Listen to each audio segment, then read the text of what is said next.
Saturday is Adios Day at the Meadows with an 11:30 a.m. post time and 16 races on the card, $160,000 worth of guaranteed pools. We have a lot to offer on DRF. You could check out the QR code there. We'll have live video of the entire card. We'll have a link to free PPs. Full card analysis will be available and a bet get offer. If you bet 100, you'll get $15 back. We're going to focus our attention today on the $385,000 Delvin Miller Adios, and we're going to take a look at the field here. We have a strong field of 9. I think some people look at this and say, hey, Twisted Destiny is going to be, 3-5 and can't lose, but I think you could look at this other ways as well.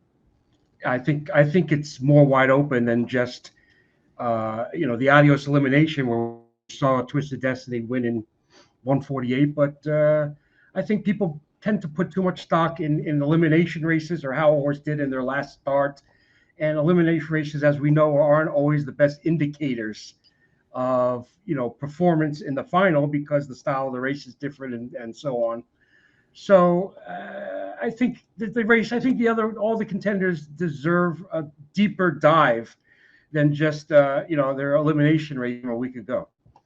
Valuable or not, we're going to take a look at the eliminations, and we're going to start with Twisted Destiny winning his elimination. That was the first of the two, and it was the faster of the two. He ends up stopping the clock in 148, and looks pretty impressive doing it here, Matt. Yeah, once he made the front somewhere before the half, he was able to, obviously picked up the pace, but he was able to do it unpressured, and you could see, I think he's pretty much geared down there. So, he was used a little bit, but then the second half, he was basically on his own and with no pressure and did what he needed to do. So figuring if he's on the front in the final at some point, he probably will face pressure. So obviously, you're looking at a tougher task than just a pure speed display. And yeah, he went a couple seconds faster than the second elimination, but second elimination had a lot more, angles to it, so to speak, which I'm sure we can take a look at right now. Well, before we get into thinking about how this race might play out, speed scenarios and stuff like that, let's take a look at that second elimination. And this one's going to be won by Swingtown. And there's a lot more action here because Fallout's on the lead, and Fallout just completely stops in everyone's face, and everyone's kind of got to grab up and restart again, Matt. Well, yeah, that's what I mean. So this race went a couple seconds slower than the first elimination. But with that said, you had horses that needed to grab up, needed to stop and start, slow down and hit the brakes, accelerate, angle around for room. So I think there's much more maybe to take out of this race, even though it's a slow. So when that's said and done, I am kind of leaning towards the second elimination as, I guess, the stronger one to squeeze data out of, so to speak, when we're looking at this final. One of the things you have to look at when I see this race is that there's a ton of early speed. Prince Hal Hanover is certainly leaving. Sippin' on Sea Rock is certainly leaving. You have a couple others in there that could leave the gate here. It could set up for some interesting pace scenarios, Matt. I think it will set up for an interesting pace scenario. I think definitely with Prince Hal Hanover and Sippin' on Sea Rock, two bona fide speed horses, and from the two outside posts, and especially Sippin' on Sea Rock, who probably, unfortunately draws on the far outside, which means that, at least price-wise, he's worth taking a closer look at. And I can't imagine Yannick Gingras wanted to sit last with this guy that's basically as competitive with anyone else in here. He's got to take a stab off the gate. So, yeah, I'm not even 100% sure. Are we going to see Twisted Destiny trying to make a move on the lead? Swingtown could be involved early. Like you said, the Prince Hal Hanover, is he going to take the front? It should be an interesting pace scenario. And it definitely will be a lot more action in the second half of the race, especially if Twisted Destiny is on the front. Yeah, I think Twisted Destiny is going to have to make a move to the front at some point. I mean, Prince Hal Hanover and Sippin' Sea Rock, they're going to gun out of there as fast as they can. And this could get, as the late Sam McKee used to say, it could get a little Western out there. Twisted Destiny's got to come at some point. Does he end up on cover, or does he end up first over with a quick brush? that's really one of the questions. I think he's probably going to be 4 to 5 or so come post time. And I don't know that, while he's had a really strong year with 6 wins and 7 starts, I don't know that I feel comfortable taking him at 4 to 5 yet. I want to see him, the MGM, Messenger is a nice race, but I think there's probably maybe a little bit more talent in this field. And, and Definitely. really, he didn't race in the Meadowlands Pace. He didn't race in the North America Cup. So we don't really know how he stacks up. And I think that's the same for a lot of these, including Rick Wink, who really hasn't left Ohio until last week, where he raced in the Elim, and he dropped a little bit of time. He adds Lasix this week, so I think there are some things to like with him, Matt. And you notice he is one of the 5 Ron Burke trainees in this race. The 1 Poppy's Rocket, Rick Wink, the 4 Swingtown, the 6 Railroad Station, and the aforementioned Sippin' on Ciroc. All 5 Ron Burke trainees, and this is his home track, so to speak.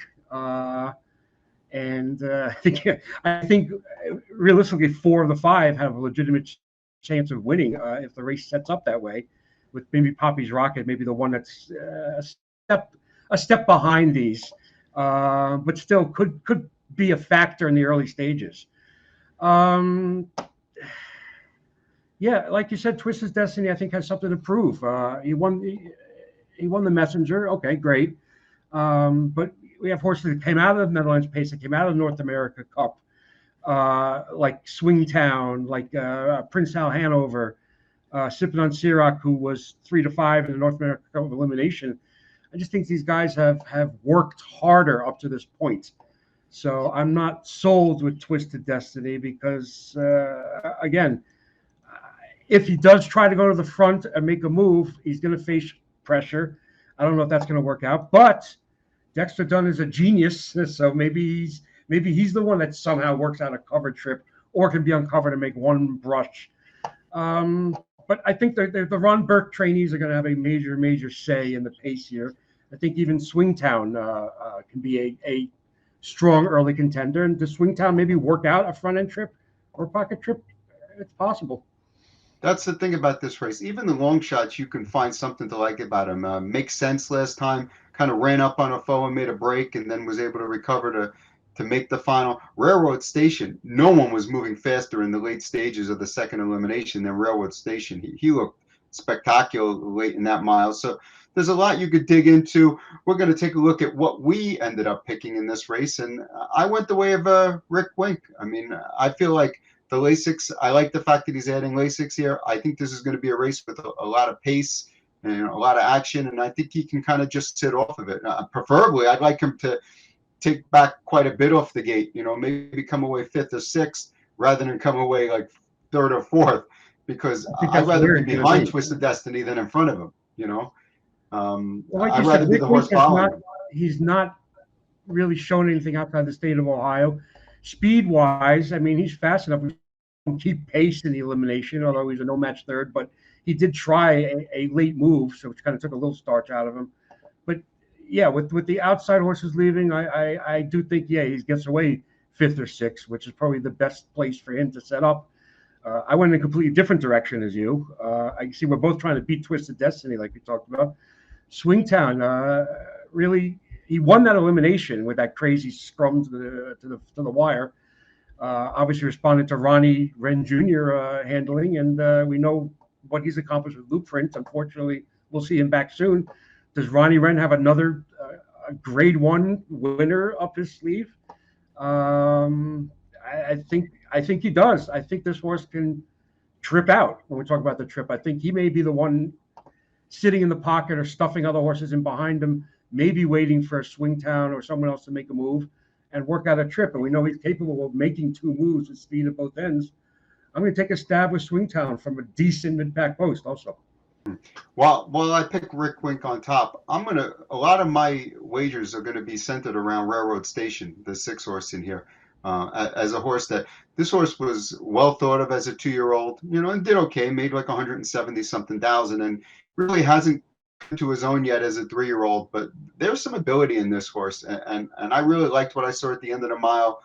Trainer Ron Burke told me he trained great, for whatever that's worth to you. And I'm going to use him in the trifecta. I think there's a $35,000 guarantee trifecta pool. I would imagine it's going to be a lot more than that. So I'm going to use him in my exactas, my trifectas, my superfectas as a horse that should be 15 to 1 on the board, and could really spice things up, Matt. If you want to talk about a horse having to prove himself, yeah, we all saw him flying last week. That was a strong finish, but he was also 78 to 1, saving ground for mid pack. So he was maybe least when all the horses had to kind of start and stop. He was maybe the least involved in that elimination last week. And yeah, I mean, this horse had ability as a 2-year-old, and yeah, he's going forward off of some losses in overnight races. And yeah, we know Ron Burke. I'm sure he trained great. I'm sure all of his horses trained great. Until I see something stronger, I think he's a little bit of a stretch for me. But it just shows kind of how deep this field is. That you can like a horse at a price that I really don't like at all. So what should make this an interesting and exciting event? Well, the Adios Day card, 16 races, starts at 11:30 in the morning. Don't forget, we have a bet get offer. Bet 100, get 15. We'll have free PPs, live video, full card analysis, all that good stuff. And I believe you can watch it live on Fox from 3 to 6 p.m., which is pretty nice to have some nationally televised, harness racing. Tune in. Enjoy Adios Day. Good luck.